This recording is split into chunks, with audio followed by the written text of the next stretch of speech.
Alright, unless you are from Yorkshire, Lancashire, or follow first class cricket, you don't care about the counties of England. Seriously, if you just stop like a rando on any old English street, I genuinely believe they could name more states of America than counties of England. It's not really that rando's fault. Things are incredibly complicated and confusing. There are the ceremonial list of counties, of which there are 48, the administrative counties, of which there are 84, and the historic counties, of which there are 39. Can you keep up with that? Not really. Why would you go through the effort of learning this? I mean, depending on which list you look at, it changes where I am from. I also forgot the E on administrative. There you go. I am willing to forgive all this complicated nonsense though, because these counties have blessed us with some seriously peng flags and some less than peng flags. Do the kids still say peng? Probably not. The art of making a well-designed flag is outlined a little controversially in flag circles in Good Flag, Bad Flag. It is a pamphlet with some rules.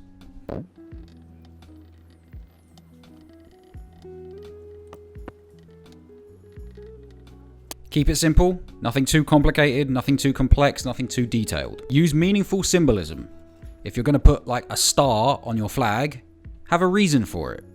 Have each point of the star represent something. Use 2 or 3 basic colours. One colour, like the old Libya flag, was funny, but probably don't do that. And then anything above 3, things start to get a little bit sort of garish. No lettering or seals, because from a distance they are hard to make out. Plus, if the flag isn't blowing in the wind and all saggy, you can't read them or see them properly. And be distinctive or related. Now, a lot of people do disagree with these rules, and I do too a little bit. I mean, I love the flag of Maryland, and it uses 4 colours, and it is not simple in the slightest. It looks like something you'd see in the K-hole, but I think it's awesome. But these rules are sort of a nice little framework to have like in the back of our minds when we're looking at these English county flags. The historic counties have a more sort of complete list, so we're going to be looking at that. The top 5 best and the top 5 worst.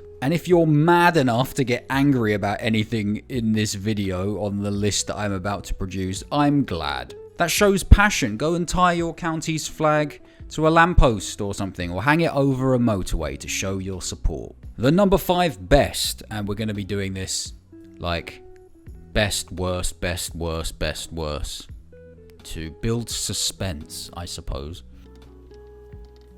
Bedfordshire. I mentioned a second ago that I liked the Maryland flag. This flag has big Maryland flag energy. It's got 5 colours, and that should be bad, but it is in fact good. It's got 5, and it works, as do the shells, because white on black makes things easier to see. And of course, all of this stuff has meaning. Northumberland. 2 colours. Good. Everything else. Bad. In their attempts to move away from being boring, they have somehow created the most higgledy-piggledy way to display 2 colours that I think you could possibly produce. It looks like a banner from medieval jousting, not really an actual flag. You'll encounter this problem if you try to use designs from coats of arms. The 4th best county flag of England. Staffordshire. Simplicity with meaning at the same time. Clean and detailed at the same time. Extra points for this being voted by the public over the council flag, which is poodoo. Democracy can sometimes work. I keep writing warts. What is wrong with me? Number 4 worst. Surrey. It is just, again, a medieval banner, not really a flag. There's nothing really going on here. It is a chessboard from above. The number 3 best, the bronze medal. The number 3 best, the bronze medal, Dorset. What better way to convey that you are a county of England than a twist on the England flag? Red, white and yellow also is a cool and unique colour combination. Number 3 worst, Kent. Again, 2 colours, so we're all right there, and the horse does mean something, but it's complicated and more of a sort of heraldic image more than a vexillological image. Most importantly though, and this isn't because of the angle I have put the image on the fridge, the horse isn't centered. I'm sure there is a reason for this, but it is not worth the hit the aesthetics takes.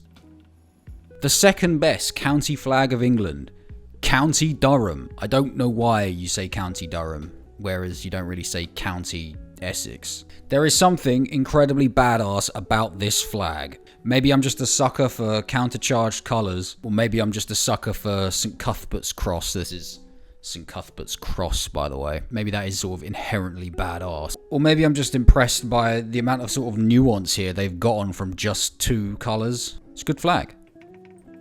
The second worst county flag of England, Oxfordshire. 4 colours, bad. Complicated, bad. Too detailed, bad. From a distance, you wouldn't be able to tell what this sort of red splodge is in the middle. It's a derpy ox, because, you know, Oxfordshire. And you wouldn't be able to tell that the yellow thing in the bottom left is not the same yellow thing in the top right. Also, none of these colours sort of work together at the same time. Now, before we get to the best and worst county flags of England, I think it's time for some honourable mentions. Honourable best mentions first. Wiltshire looks like the badge of a South American football team, and that is cool in my book. Cornwall and Northamptonshire. More twists on the St George's Cross of the England flag.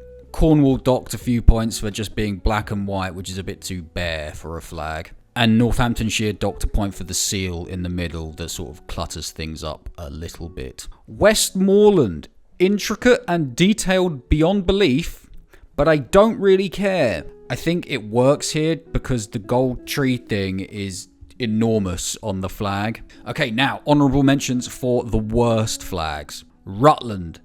This horseshoe is too close to these acorns. Herefordshire, another derpy cow that is basically a blob. Yorkshire and Lancashire, the best these 2 flowers have ever looked is in Yu-Gi-Oh! Duelist of the Roses. And also Lundy, this isn't a county of England, it's an island sort of off the coast of Bristol. And I bring that up because this flag is probably the worst of the bunch, but as I said, it's not a county. But also, this is somehow an improvement on the old Lundy flag. Look at that. And the best county flag of England, Devon. It is the pinnacle of the St George's Cross variants. I know this is St Petrock's Cross, I can read Wikipedia too, but at a glance, and for people who don't know that, it comes across like, that's a pretty cool idea for a county flag of England. It's like a shiny Pokemon variant of the main flag. This one, in my opinion, has the best combination of colours without being cluttered up by anything else.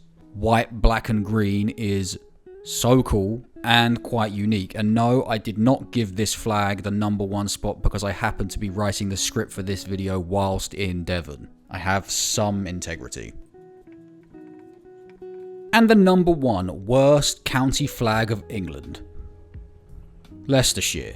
A bit of everything going wrong here. The flower's too small, too detailed and too complicated for it to be seen as its own sort of unique thing. The clip art fox is sort of squashed and stretched at the same time. Like they didn't use the corner to resize the image, they used the side and the top. And even though it is technically centered, because of the non-uniformity of its body, it doesn't look centered at all. But the worst thing about this flag is that it's from 2021, not from 450 years ago like some of these other flags. They should have known better. So, if you're designing a flag for a county, if you sort of founded a new county somehow, I don't know if that's possible. Or if you're one of the administrative or, I can't even remember the other category, ceremonial? You see, that's the problem here. If you're one of those that doesn't have a flag, don't do Leicester, do Devon.